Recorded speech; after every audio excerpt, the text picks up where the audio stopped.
Saya justru mau fokus kepada apa yang dimaksud dengan mencemarkan dan fitnah dan kemudian buktinya mana begitu. Memang dalam mekanisme bukti itu adalah ada kewenangan penyidik untuk menyita. Tetapi untuk mengkonfirmasi apakah benar barang itu disita, kami akan menguji. Pertama kami uji dari saksi, yang kedua kami uji dari terlapor.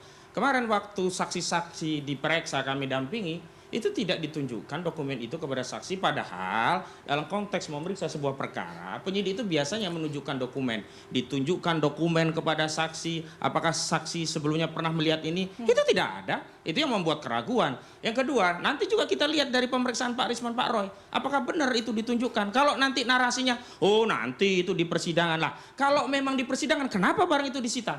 Nah, ini yang kemudian membuat publik tidak percaya dan mohon maaf, kalau dianggap ini perkara selesai, nggak perlu itu Denny JA bikin survei. Justru karena masalah ini ya makin membesar, perlu ada potret survei. Tetapi kejujuran tentang survei itu, ada opini apa yang tidak dibangun oleh survei tadi, responden mana yang dipilah dan ditetapkan agar sejalan dengan kesimpulan akhir yang diinginkan, itu hal yang lain. Kami tidak mencampuri, terserah saja. Tapi yang jelas, masalah ijazah palsu mudah untuk Maksud Anda apa tadi? Survei ini artinya apa? Artinya survei itu bisa saja tidak bisa mewakili apa yang terjadi di publik. Kenapa? Saya sendiri justru kalau ketemu itu, Pak pengacara Roy Suryo, ijazah palsu bagaimana Pak? Itu di kalangan yang menengah ke bawah. Dan kalau kita bicara tentang konteks keyakinan publik, hari ini dengan survei itu, apakah kemudian publik menjadi yakin? Justru publik lebih percaya kepada Iwan Fals. Geng-geng Iwan Fals itu mengikuti survei responnya Iwan Fals, kok ternyata 72% ya, gede juga. Nah, kalau survei kemudian dijadikan parameter untuk membenarkan apakah dokumen ijazah atau tidak, rusak ini negara. Yang kedua,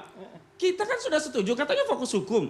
Dan kemudian survei dikaitkan dengan Pilpres 2009. Cobalah disurvei bagaimana kondisi rakyat ini, apakah sudah tercukupi basic need-nya, sandang pangan. Enggak, lari-lari bolak-balik survei copra-copres. Nah, saya yang tidak setuju penelitian kami dikait-kaitkan dengan copra-capres, seolah-olah kami ada kepentingan politik. Ingat, ini kami nggak ada yang kemudian punya afiliasi partai politik, itu satu. Yang kedua, nggak ada dari kami itu yang menjadi komisaris, sehingga kami punya kepentingan politik, ada dekat dengan kekuasaan, agar apa? Posisi komisaris itu tidak lepas dari posisi kami. Jadi sekali lagi justru baliknya kepada saudara Joko Widodo. Kalau memang ada orang besar, hai saudara Joko Widodo, buktikan. Kalau memang tidak ada bukti, maka wahai saudara Joko Widodo, minta maaf secara terbuka kepada publik, cabut apa yang Anda nyatakan dan saya anggap selesai. Tetapi kalau tidak, karena ini negara hukum dan klien kami, betul ya Pak Suryo? Ya. Sudah menyalahkan kepada kami ya kewenangan untuk mengambil upaya hukum baik secara pidana ataupun perdata. Secara pidana kami pertimbangkan untuk melaporkan ketentuan pasal 28 ayat 2 Undang-Undang ITE, 28 ayat 3 Undang-Undang ITE. Artinya masih dipertimbangkan. Oh iya, kalau dia kita kasih waktu,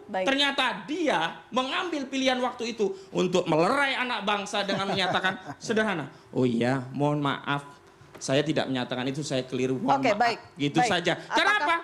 Berkali-kali kan kalau saudara Joko Widodo ditanya dikonfirmasi, sudah tapi belum.